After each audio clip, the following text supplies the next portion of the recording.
অনেকটা ঢিলেঢালা অবস্থার মধ্য দিয়ে যাচ্ছে রিটার্নিং কর্মকর্তার সিদ্ধান্তের বিরুদ্ধে নির্বাচন কমিশনে আপিলের প্রথম দিন। ঢাকায় সারা দেশের অঞ্চলভিত্তিক 10টি বুথে আপিল গ্রহণ করা হচ্ছে, চলবে 9 জানুয়ারি পর্যন্ত। এ সময় আপিলকারীরা অভিযোগ করেন তুচ্ছ কারণে মনোনয়নপত্র বাতিল করা হয়েছে। তাদের কেউ কেউ আগামী নির্বাচন নিয়ে শঙ্কা প্রকাশ করেন। তবে বুথ পরিদর্শনে গিয়ে প্রধান নির্বাচন কমিশনার এএমএম নাসির উদ্দিন বলেন, দেশে অবাধ ও সুষ্ঠু নির্বাচনের পরিবেশ বিরাজ করছে। রিপোর্ট করছেন ফাহাদ মোহাম্মদ।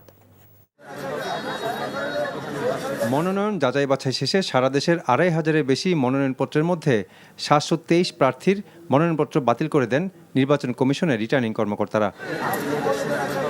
অবৈধ বলে গণ্য হওয়া প্রার্থীরা আপিলের জন্য সোমবার সকাল থেকেই রাজধানীর আগারগাঁওয়ে নির্বাচন কমিশন সচিবালয়ে উপস্থিত হন। রিটার্নিং কর্মকর্তার সিদ্ধান্তের বিরুদ্ধে নির্বাচন কমিশনে আপিলের প্রথম দিনে অনেকটা ঢিলেঢালা সময় কাটে কর্মকর্তাদের।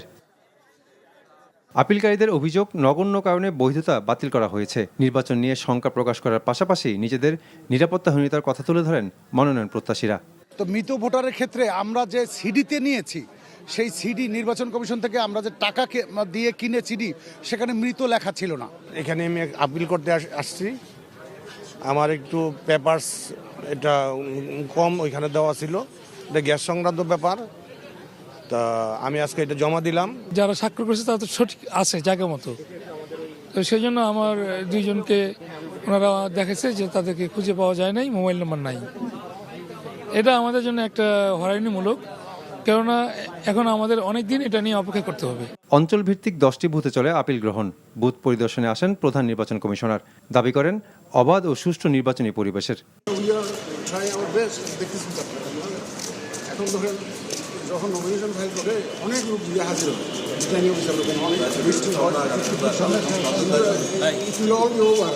ইনশাল্লাহ আমরা এখন যে আমরা একদম ফেয়ার অ্যান্ড ক্রেডিবল ইলেকশন দিতে পারবো।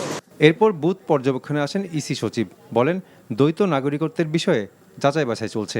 যারা বৈধ ঘোষিত হয়েছে তাদের বিরুদ্ধে অথবা যাদের অবৈধ ঘোষণা করা হয়েছে তাদের বিরুদ্ধে উভয়ের ক্ষেত্রেই আপিল করার সুযোগ আছে। এবং আমরা এখানে এই আপিলের ব্যবস্থাটা আগামী 9 তারিখ পর্যন্ত চালু থাকবে।